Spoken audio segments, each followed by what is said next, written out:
And then we will reshow the program. Okay, everybody, Santa Cruz. Ready? Marcos resign. Palayasin. Si Marcos at si Romualdez. Ready? Go! Marcos resign. Ang mga placards. Marcos resign. Yes. Yes. Marcos resign. Yes. Ayan na, huwag na tayo lumapit kasi magpupula na yan. Magpupula ako ha. Hala, pupuno na. Kailangan na naman puno na ng tao. Ayun. Ayun ang mga placards. And streamers. Ready? Go!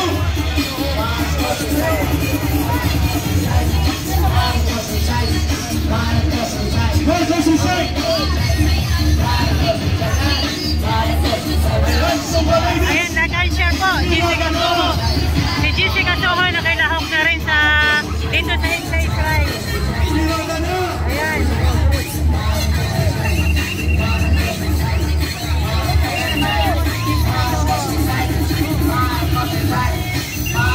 Marcos resign. Marcos resign. Layas, layas, layas, layas, layas. Layas, Marcos, layas, layas. Layas, layas, Marcos, layas, layas, Marcos, layas. Layas, layas, layas, Marcos, layas. Ayan, numog na lang ang tao si Jessica Soho. Sino tayo mga malapit doon? Marcos resign. Marcos resign. Marcos resign. Marcos resign. Marcos resign. Marcos resign. Marcos resign. Marcos resign.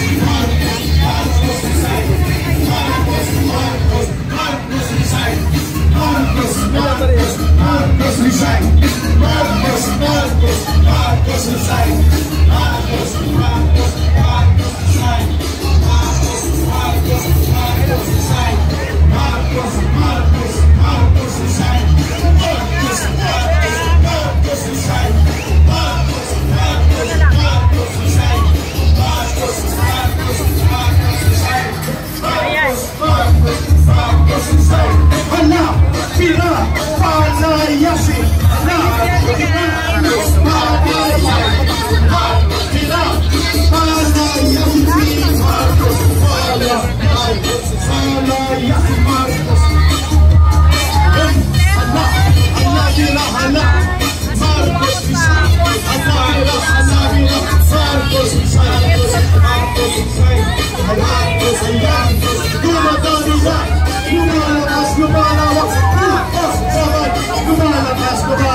Marcos resign. Marcos resign. Lumalabas, lumalawak.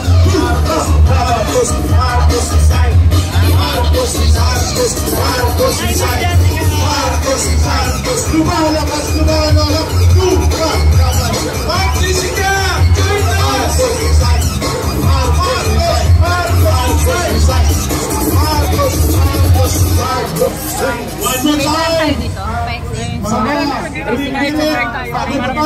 Pagiging mo natin ang bayan ko. After nito, bayan ko na. Okay? Last round. Bagong misa. Ang Muslim Malayas. Ang Christian Muslim Malayas. Nandito nito. Hey!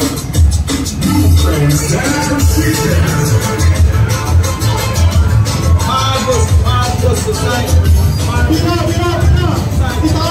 Itaas na Marcos resign. Bring it up.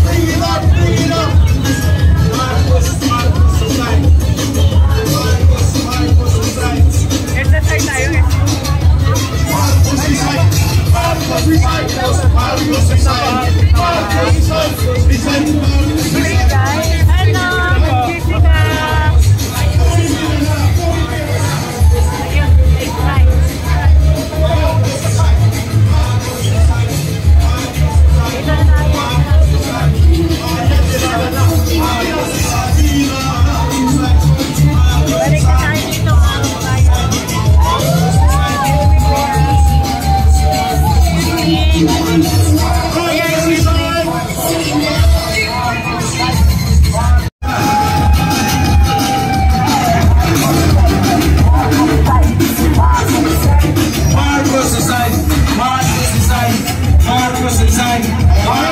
side.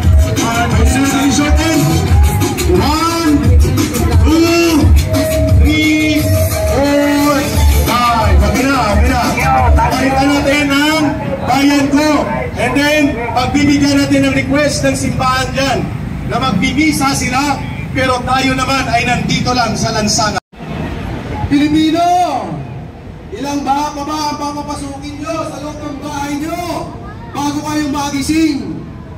Ito na ang araw upang magsama-sama tayo. Ang araw para panagutin si Romualdez, si Marcos, at ang mga politikong magnanakaw sa pera ng bayan. Sa araw na ito, magsama-sama tayo, kalimutan muna natin ang kulay ng bawat isa. Kung asul ka man, kung berde ka man, kung pula ka man o dilaw ka man, kailangan po ay manaig, ang lahing kayo manggi, ang kulay kayo manggi. Ito ang pagkakataon para mailabas natin lahat ang hinaing sa ating gobyerno. Kailangan po makasampu natin ang korupsyon sa lalong madaling panahon. Marami po siguro sa inyo ang nagtatanong, hindi mawawala yan. Kaya po natin yan, mga kababayan. Kung may masasampulan, mapapalagot tayo, maikukulong tayo, hindi po sila uulit pang muli. Madadala po yung mga yan. Kailangan lang talaga ay tumayo tayo mga Pilipino laban po sa korupsyon. Manindigan po tayo mga kababayan dahil itong ating presidente na si Bongbong Marcos ay ubod ng sinungaling. Sinungaling na magnanakaw pa. Alam niyo po kasi mga kababayan, yung blood control na yan, gusto niya maghugas ng kamay dyan, no? Iniimbestigahan ito sa Blue Ribbon ni Senator Marcoleta, pero anong nangyari? Nang matumbok si Diskaya, itong si Saldico at si Romualdez, abay biglang nagrigodon sa Senado, mga kababayan. Biglang napalitan si Escudero, ano? Mga kababayan, may nagputos ba sa tingin nyo na palitan si Escudero di palit si Soto? Ano? Pakiulit? So ayan mga kababayan, ano? Ang pinalit din nila ay tuta din nila. Sila rin yan. Katulad ng pagpapalit ng Speaker of the House. Kapartido, kaibigan, nakita nyo naman ng butuhan. Doon sa Kamara, isa lang, halos yung mga congressman natin, pare-pareha sila ng binoto. Magkakasabwat ang mga animal, magnanakaw, kaya kailangan panagutin po natin, mga kababayan ko. Hindi lamang po ang issue ng mga flood control project natin ang dapat nating hanapin. Sa iba't ibang infrastructure project po ng ating gobyerno, talamak po dyan ang naawan. Kasi meron pong mga politiko na namumorsyento. Ang yaman na nga, ang kapal palang mukha. Ang kapal ang mukha, magnanakaw, tambalus-lus. Magnanakaw, Romualdez Marcos.